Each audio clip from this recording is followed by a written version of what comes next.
പടകിൽ ശക്തമായ തിരയാഞ്ഞടിക്കാൻ തുടങ്ങിയപ്പോൾ പടകിൽ വെള്ളം കയറുവാൻ തുടങ്ങി. അവർ വേഗത്തിൽ യേശുവിനെ ഉണർത്തി.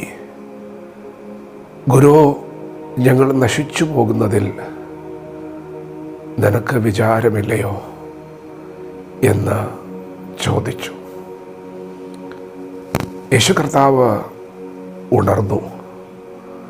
ഇന്ന് പകൽ അങ്ങനെ നശിച്ചു പോകുന്നു എന്നൊരു ചിന്ത, ഒരു ഭയം, ഒരാകുലത നിങ്ങൾ വേട്ടയാടുന്നുണ്ടെങ്കിൽ നിങ്ങൾ യേശുവിനെ ഉണർത്തണം.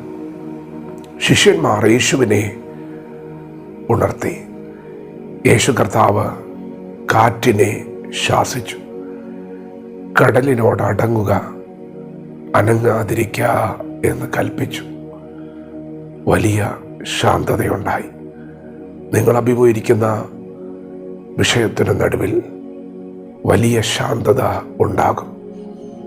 ഗുരുവിനെ ഉണർത്തുക, യേശുവിനെ ഉണർത്തുക.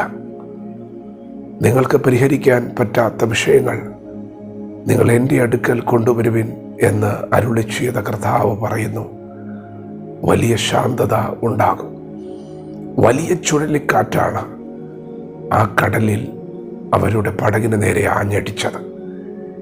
എന്നാൽ അവർ ഗുരുവിനെ ഉണർത്തിയപ്പോൾ അവിടെ വലിയ ശാന്തത ഉണ്ടായി. പ്രിയപ്പെട്ടവരെ, ഈ വേദന നിങ്ങളെ തകർക്കുവാനല്ല, ഈ കഷ്ടതയിൽ നിങ്ങൾ തകർന്നു പോകുകയില്ല. ഗുരുവിനെ ഉണർത്തുക. ദൈവം നമുക്ക് അനുകൂലമെങ്കിൽ പ്രതികൂലം ആര്? ഇന്ന് പകൽക്കാലം നിങ്ങൾ ഒഴുകിപ്പോയ വെള്ളം പോലെ ഈ കഷ്ടതയെ മറക്കും. ദൈവം നിങ്ങളുടെ വേദനകളെ മറക്കുമാറാക്കും. വിശ്വസിക്കുക, ദൈവത്തിന് നിങ്ങളെക്കുറിച്ച് വിചാരമുണ്ട്. നിങ്ങൾ നശിച്ചു പോകുകയില്ല. നശിച്ചു പോകുന്നു എന്ന് പറഞ്ഞുകൊണ്ട് അവർ ഗുരുവിനെ ഉണർത്തുമ്പോൾ നിനക്ക് വിചാരമില്ലയോ എന്ന് അവർ യേശുവിനോട് ചോദിക്കുമ്പോൾ ദൈവത്തിൻ്റെ വചനം പറയുന്നു, യേശു തൻ്റെ അടുക്കൽ വന്നവരോട് എല്ലാവരോടും പറഞ്ഞു, എൻ്റെ ആടുകൾ എൻ്റെ ശബ്ദം കേൾക്കുന്നു. ഞാൻ അവയെ അറിയുന്നു, അവ എന്നെ അനുഗമിക്കുന്നു. അവ ഒരു നാളും നശിച്ചു പോകുകയില്ല. പ്രിയപ്പെട്ടവരെ, നിങ്ങൾ നശിച്ചു പോവുകയില്ല.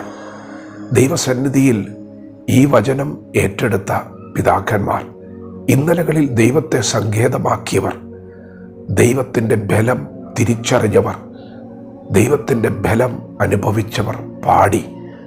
ഭൂമി മാറിപ്പോയാലും, പർവ്വതങ്ങൾ കുലുങ്ങി സമുദ്രമധ്യ വീണാലും, അതിലെ വെള്ളമിരച്ചു കലങ്ങിയാലും, അതിൻ്റെ കോപം കൊണ്ട് വീണ്ടും പർവ്വതങ്ങൾ കുലുങ്ങിയാലും നാം ഭയപ്പെടുകയില്ല. എന്തുകൊണ്ടാണ് അവർ ഭയപ്പെടാതെ ഉറച്ചു നിന്നത്? ദൈവം അവർക്ക് കൊടുത്ത വാക്ക് അത്ര ശക്തമായിരുന്നു. നിങ്ങൾ ഒരു നാളും നശിച്ചു പോവുകയില്ല.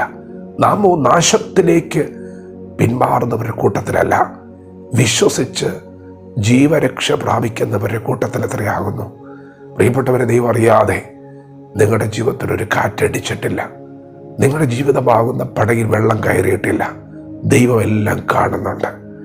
ദൈവം അത് അറിയുന്നുണ്ടെങ്കിൽ, അത് കാണുന്നുണ്ടെങ്കിൽ, നിങ്ങൾ അവനെ ഇന്ന് പകൽ ഉണർത്താൻ ശ്രമിക്കണം. അവൻ ഉണർന്നാൽ ഒരു ശാന്തതയുണ്ടാകും. ദൈവത്തെ ആശ്രയിക്കുന്നവർ ഭാഗ്യവാന്മാരാണ്.